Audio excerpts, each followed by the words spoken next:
हमारे खास कार्यक्रम में आप सभी का बहुत स्वागत है। आपके साथ मैं हूं नलिनी पांडे।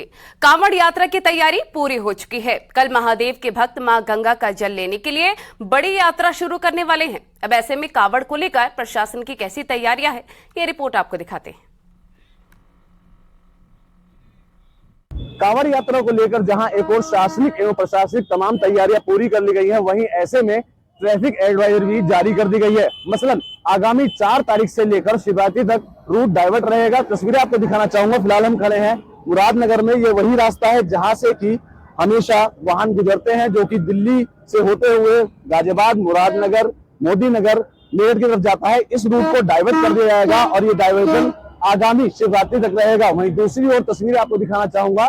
सुरक्षा के लिहाज से जगह जगह सीसीटीवी कैमरास भी लगा दिए गए हैं। वहीं सुरक्षा के लिहाज से ही जो ट्रैफिक पुलिसकर्मी है उनकी तैनाती कर दी गई है, जो कि रूट डाइवर्जन के समय में लोगों को इस बार को बताएंगे कि आपको आगे इस रास्ते से नहीं जाना है।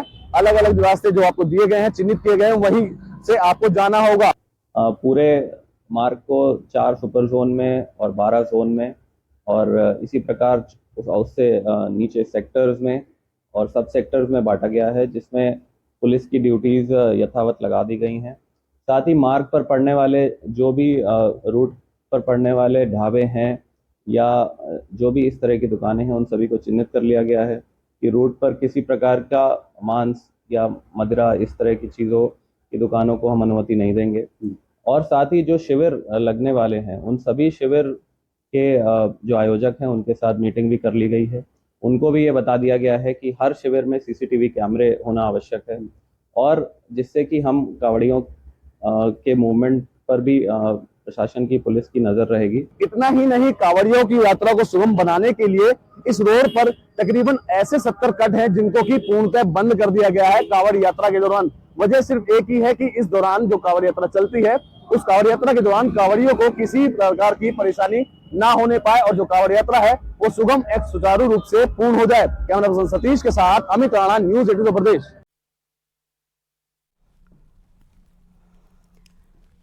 तो सावन का पावन महीना आ गया है और इस बार अधिक मास होने के कारण महादेव की भक्ति करीब 2 महीने होने वाली है और इधर कांवड़ यात्रा की भी तैयारी पूरी हो चुकी है। शिव भक्ति में लीन यात्री अब एक लंबी यात्रा के लिए तैयार हैं। हरिद्वार से मां गंगा का पावन जल लेकर महादेव के भक्त अब सफर पर निकलने वाले हैं। ऐसे में क्या सावन महीने की महत्ता है, कांवड़ यात्रा इतनी खास क्यों होती है? अगले आधे घंटे तक आपको हम सावन के सभी पौराणिक मान्यताओं से रूबरू करवाएंगे और हमारे साथ ज्योतिषाचार्य ऋतु द्विवेदी जी जुड़ी हैं। ऋतु जी बहुत बहुत, श्रुति द्विवेदी जी जुड़ी हैं। श्रुति जी बहुत बहुत स्वागत है आपका न्यूज़ 18 पर।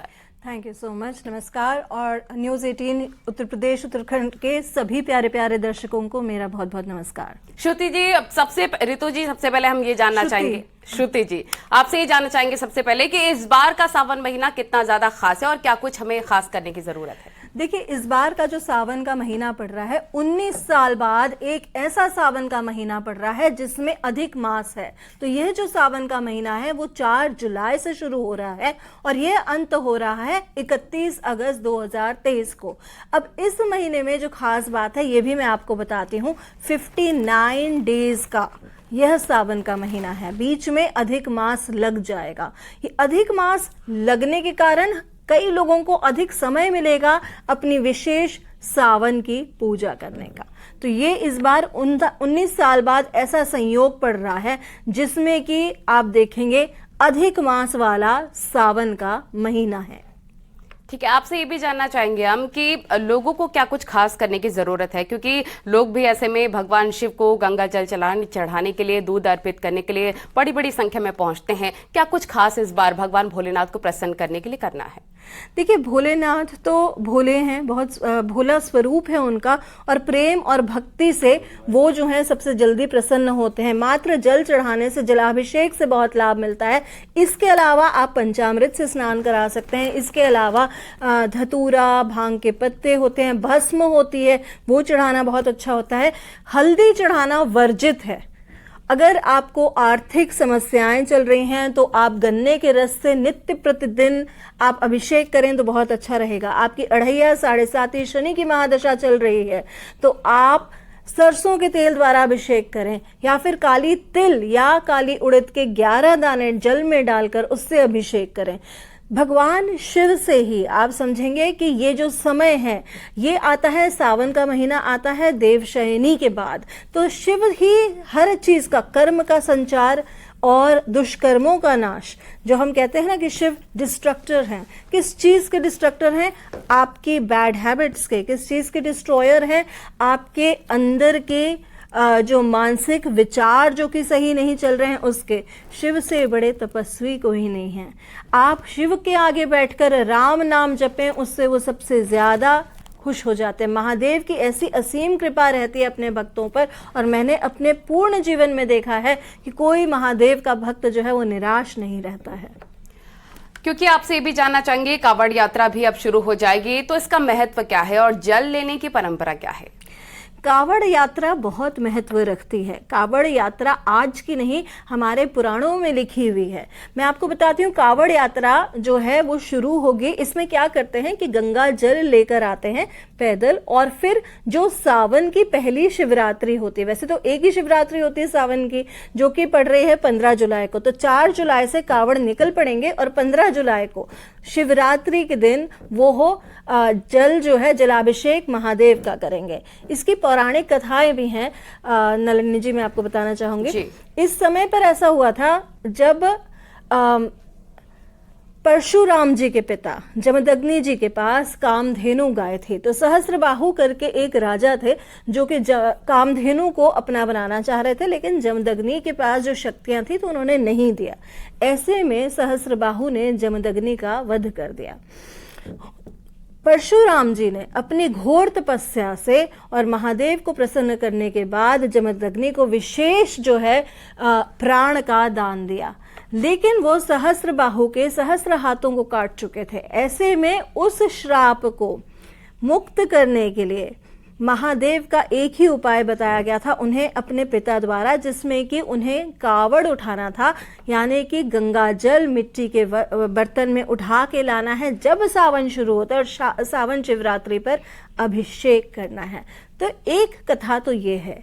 एक मान्यता के अनुसार जब समुद्र मंथन हुआ था तब विष जो है, हलालल जो है, महादेव ने अपने कंठ में लगा लिया था, जिसे हम नीलकंठ स्वरूप कहते हैं, नीलकंठाय महादेव कहते हैं। तो नीलकंठ स्वरूप महादेव ने अपने गले में जब हलाहल को धारण किया तो उनको कष्ट भी बहुत हुआ, पीड़ा होने लगी। हलाहल जो है ना वो नीचे जाना था ना वो ऊपर जाना था, अटका हुआ था। अब महादेव के परम भक्त थे रावण। तो रावण ने उस समय पर अपने महादेव को पीड़ित देखकर गंगा जल खूब चढ़ाया और जलाभिषेक करते चले गए। तो उससे भी एक कावड़ की परंपरा शुरू हो गई। ऐसी कौन सी चीजें हैं श्रुति जी जो कि कावड़ियों को ध्यान में रखने की जरूरत है? क्योंकि अक्सर ऐसा होता है, हम करना तो बहुत कुछ चाहते हैं भगवान भोलेनाथ को प्रसन्न करने के लिए, लेकिन कोई त्रुटि ना हो, कोई गलती ना हो, इसका विशेष ध्यान रखना होता है। देखिए, कावड़ हो तो सबसे पहले एक चीज का ध्यान रखें, आप जब आप गंगा जल लेने जा रहे हैं, आप में बहुत शक्ति है, आप में बहुत भक्ति है, आपकी भक्ति अनपैरेलल है, क्योंकि कावड़ उठाना कोई मजाक की बात नहीं है। लेकिन आप जो भी गाने सुने वो भजन हो, उनमें संगीत में लय हो। लय कैसी? सोहम लय, मतलब आप और शिव एक ही हैं, एक ही तत्व है। आप में शिवत्व आना चाहिए, आप में बहुत म्यूजिक की झंझनाहट नहीं, शांति प्रिय। महादेव तो बहुत शांति प्रिय है, मेडिटेशन वाले हैं, मेडिटेशन एकांत प्रिय है। महादेव को श्रृंगार क्या चढ़ता है? भोलेनाथ का श्रृंगार तो बहुत ही साधारण सा श्रृंगार होता है। तो उनके हिसाब से करें। जब हम किसी देवी या देवता के उपासना करते हैं तो उनके स्वरूप को ध्यान में रख के वह स्वरूप अपने अंदर लाने का प्रयत्न करते हैं। तो महादेव का वैसा स्वरूप जिसमें कि एकाकी हो, ऐसे महादेव का स्वरूप जिसमें कि शांति हो, मेडिटेशन हो, जिसमें आपका ध्यान शिव की तरफ लगा रहे, इन सब चीजों को आपको ध्यान में रखना है। ठीक है, हम आपके पास लौटेंगे, जानने की और कोशिश करेंगे कि किन किन चीजों पर ध्यान रखना है, लेकिन सबसे पहले अपने दर्शकों को बता दें कि सावन में भगवान शिव को जल अर्पित करने के लिए कावड़िए हरिद्वार से जल लेकर निकलने लगे हैं। अलग अलग राज्यों से आए शिव भक्त भोले की भक्ति में ऐसे डूबे हुए हैं कि 500 किलोमीटर पैदल चलकर तैयार हो चुके हैं पूरी तरीके से कावड़ को लेकर। गुरु पूर्णिमा पर स्नान के लिए हर की पैड़ी पर भी श्रद्धालु की भीड़ उमड़ पड़ी है। तो गंगा स्नान और बम बोले के जयकारों के साथ ही शिव भक्त अपने अपने कंधों पर कावड़ लेकर हरिद्वार से रवाना होने लगे हैं ताकि भगवान शिव को जल चढ़ाया जा सके। कोई छोटे कलश में लेकर गंगा जल लेकर आ रहा है तो किसी ने कंधे पर 90 लीटर तक गंगा जल लिया हुआ है। कोई 40 लीटर तो कोई 60 लीटर गंगा जल लेकर 400 से 600 किलोमीटर चलने को तैयार हो गया। हरिद्वार में कावड़ की सुरक्षा को लेकर बड़ी संख्या में सुरक्षाकर्मी भी तैनात किए गए हैं। कहाँ से आए? राजस्थान से झुंझुनू जिला तहसील बुआना। तो जल भरा है? जल भरा है। कब जल चढ़ेगा? ये 13 को। 13 को चढ़ेगा। 13 को कौन सी तारीख? 15 तारीख। 15 तारीख को। तो कितने दिन लगेंगे पहुँचने में? 13 दिन लगेंगे। 13 दिन लग जाएंगे। तो शिव जी की भक्ति यहाँ लाई? हाँ, भक्ति है यहाँ पे, सब मन से आते हैं, भोलेनाथ के जल चढ़ाते हैं। कहाँ से आए? राजस्थान से आए हैं, झुंझुनू जिला से बुआना तहसील है। जल लेके जा रहे हैं वहाँ पे, 13 को चढ़ाएंगे धनतेरस को। और इतनी दूर से यहाँ? हाँ, यहाँ 450-500 किलोमीटर पड़ता है राजस्थान हमारा, राजस्थान से हरिद्वार झुंझुनू जिला लेके जाएंगे। हर साल आते हैं। सावन के महीने में शिव भक्त अपने भोलेनाथ को प्रसन्न करने के लिए जल चढ़ाना चाहते हैं। हमारे साथ हरियाणा पलवल से आए कुछ कांवड़िए हैं। आप लोग कब यहाँ पहुंचे थे? हम पहुंचे जी 1 तारीख पे। 1 तारीख को? हाँ जी। और आज जल लेके जा रहे हैं? हाँ जी। तो कितने दिन में पलवल पहुंच जाएंगे? हम पहुंच जाएंगे 12 दिन। 12 दिन में। तो 15 तारीख को जल चढ़ेगा? कब जल चढ़ेगा? 15 तारीख को चढ़ेगा बोले। आप सबने रुद्राक्ष पहना है, महाकाल की ये टी शर्ट पहनी है। हाँ जी। तो भोले के पक्के भक्त हैं? भोले के पक्के भक्त हैं जी। कितने साल से आ रहे हैं? 5 साल से। 5 साल से। छठी बार है? तो छठी बार। जितनी मनोकामनाएं होती है सब पूरी हुई है? हाँ जी, पूरी हुई है जी। हाँ जी, पूरी हुई है। पूरी हुई है जी। पूरी हुई है। क्या वो आप भी पलवल से? हाँ जी। पूरा ग्रुप पलवल से आया है। तो शिव भक्तों का पलवल आप से ही। देख सकते हैं कि पलवल से पहुंचा है, हरियाणा पहुंचेगा और 15 तारीख को ये सभी कांवड़िए भगवान शिव को ये पवित्र जल अर्पित करेंगे। इसी तरीके से दूसरे और राज्यों से भी कांवड़िए यहाँ पर पहुंच रहे हैं और कांवड़ को लेकर एक बड़ी तैयारी खास तौर पर राज्य सरकार की तरफ से की गई है कि जो भी सुविधाएं यहाँ पर कांवड़ियों को दी जा सके उसमें किसी तरह की कोई दिक्कत ना हो। पूरा समस्त जो व्यवस्थाएं हैं उसको सेक्टर जोन में इसलिए डिवाइड कर दिया गया जिससे समस्त अधिकारीगण अपने एरिया को समझ ले। साथ ही साथ फोर्स में पैरामिलिट्री, पीएसी, जल पुलिस और सिविल पुलिस सभी लेकर हमने 7 से 8 हज़ार लोग करीब इसमें पूरा मेले की व्यवस्था को देखेंगे निरंतर, जो 10-12 दिन तक चलता रहेगा। साथ ही साथ यातायात व्यवस्था में भी पूर्व की भांति भी 10 तारीख के बाद जब हमारी डाक कावड़ शुरू हो जाएगी तो हैवी ट्रैफिक पूरा बंद रहेगा, टोटली हाईवे बंद रहेगा, खाली एग्जिट के लिए रहेगा। कावड़ पटरी को हमने रखा है, फिर इसके बाद 10 तारीख के बाद जो हमारे लोकल यहाँ के निवासी हैं वो लोग यहाँ से कावड़ पटरी का प्रयोग करें। तो सारी तो कावड़ को लेकर पूरी तैयारियां कर ली गई हैं। एक बार फिर से गेस्ट के पास चलते हैं। श्रुति जी, आपसे हम जानना चाहेंगे क्योंकि कलयुग चल रहा है और कई लोग नहीं लेकर जा पा रहे होंगे कावड़ को लेकर, वो घर पर बैठकर भी, क्योंकि कहा जाता है कि कलयुग केवल नाम आधारा, सुमेरे सुमेरे नर उतर ही पारा। तो कितना महत्व हो जाता है नाम का जाप करने से इस कलयुग में? देखिए, नाम जप तो सबसे बढ़िया है और नलिनी जी आपने कितना अच्छा उसका जो है स्रोत दिया कि कहाँ से वो आया है। ये जो कलयुग नाम केवल जप आधारा जो है, जप का आधार केवल जो है वो नाम है। जैसे हम कहते हैं ना, राम रामेति रमेति रमे रामे मनोरमे सहस्र नाम ततुल्यम श्री राम नाम वरानने। तो केवल श्री राम नाम जो है वो सहस्र नाम ततुल्यम है। विष्णु जी के सहस्र नाम के ततुल्यम केवल राम नाम है। शिव महादेव, जो व्यक्ति हर हर महादेव करते, हर हर महादेव की उद्घोषणा से ही केवल महादेव जो है उसकी हर विपत्ति हर लेते हैं। इसीलिए नाम जप, नाम संकीर्तन का बहुत महत्व होता है। क्यों होता है मैं आपको बताती हूँ। कलयुग में जो जितने मंत्र हैं, मैक्सिमम मंत्र कीलित हैं या भ्रष्ट हैं और जिस तरीके से आए हैं वो नहीं, लेकिन मात्र देवी देवता का नाम जो है वो कीलित नहीं है, वो श्रापित नहीं है। क्यों? क्योंकि पहले क्या होता था, पहले के जमाने में आराम से व्यक्ति चलते फिरते एक दूसरे को श्राप दे दें और फिर वो श्राप पलट जाता था, सत्युग का था। अब जब घोर कलयुग की शुरुआत राजा परीक्षित के समय से हुई तो उन्होंने देखा कि कलयुग तो बहुत घोर है और भयंकर घोर, और जैसे जैसे समय बीतते जा रहा है और जिस हिसाब की क्राइम्स हम देख रहे हैं तो हमें लगता है कि हर दिन और बुरा होते चले जा रहा है।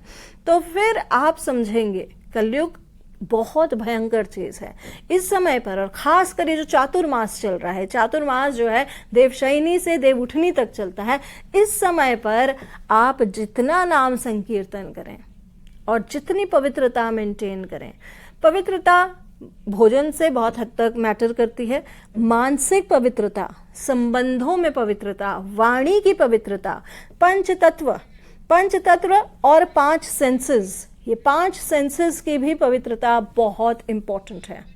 जब आप ये फॉलो करेंगे तो आप देखेंगे कि आप में सत्व कितना बढ़ गया। रजस सब में होता है, तमस सब में होता है, सत्व भी सब में होता है, लेकिन आपको अपने सत्व गुणों को बढ़ाना है तो केवल नाम जप से बहुत फर्क पड़ता है। बहुत बहुत शुक्रिया आपका। न्यूज़ 18 के साथ आप जुड़ी और महत्वपूर्ण जानकारियां आपने दर्शकों को दी है कि किस प्रकार से उनको पूजन अर्चन करने हैं और भगवान भोलेनाथ को प्रसन्न करना है। यहाँ पर वक्त हो गया एक छोटे से ब्रेक का।